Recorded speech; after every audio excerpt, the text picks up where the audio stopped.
Nous appelons Clémence Dubois. Mesdames, Messieurs, membres du jury, bonsoir. J'aimerais vous parler des verbes comprendre et admettre, des mots que l'on associe au savoir, peut-être même à l'intelligence. En réalité, comprendre, c'est saisir un sens, se faire une idée, se rendre compte, expliquer.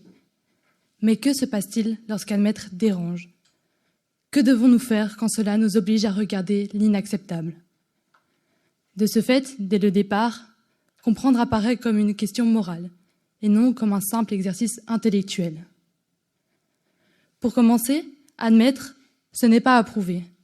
Pourtant, dans notre vision du monde, cela est différent. Dès que l'on cherche des explications possibles, on pense que l'on trahit, que l'on accepte un acte inacceptable. Cette façon de penser rend le traitement de la situation inconfortable, voire déroutant, car elle nous force à nous positionner sur un axe de tension, entre empathie et jugement. Cela s'amplifie lorsque la personne que l'on veut comprendre n'est pas un inconnu, mais un ami ou un membre de notre famille.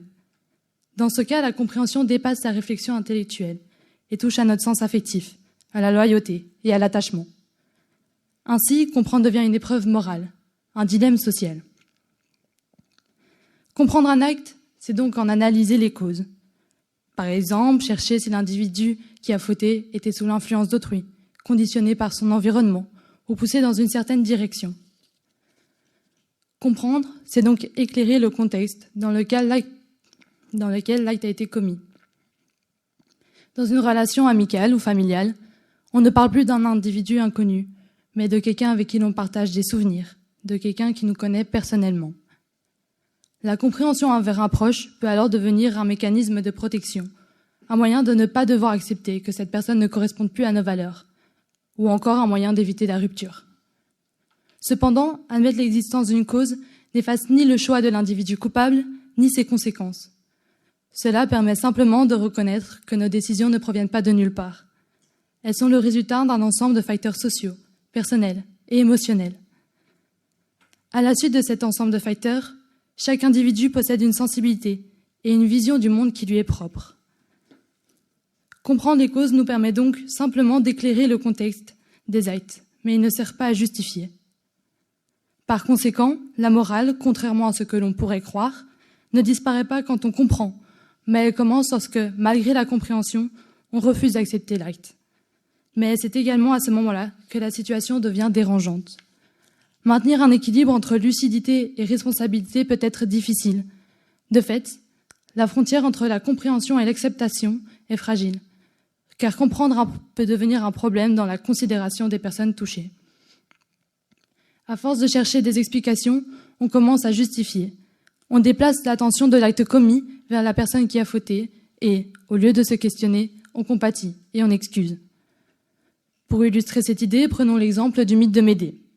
Trahi par Jason, son époux, pour qui elle a fait de nombreux sacrifices, Médée est animée par une profonde souffrance affective. Nous comprenons sa souffrance et son sentiment d'injustice avec lesquels elle devra vivre.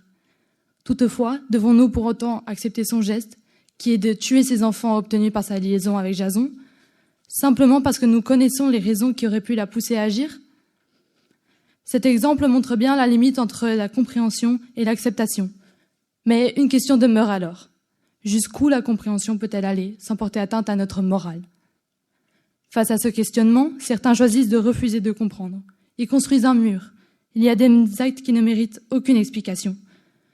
Ce refus de compréhension peut sembler brutal, mais il est parfois motivé par une volonté de protéger la dignité des victimes. Pourtant, ce refus a lui aussi des conséquences. Ne pas vouloir comprendre nous empêche d'analyser les mécanismes qui mènent à ces actes. Par conséquent, les causes sont ignorées. Il devient alors impossible d'empêcher la répétition de ce comportement chez cet individu. C'est en quelque sorte accepter que les mêmes causes produisent les mêmes effets. Si nous reprenons l'exemple de Médée, refuser de comprendre que la trahison de Jason est, au moins en partie responsable de son acte, l'empêche de pouvoir l'aider à surmonter sa souffrance et sa soif de vengeance, et donc éviter qu'elle recommence à commettre des actes de violence.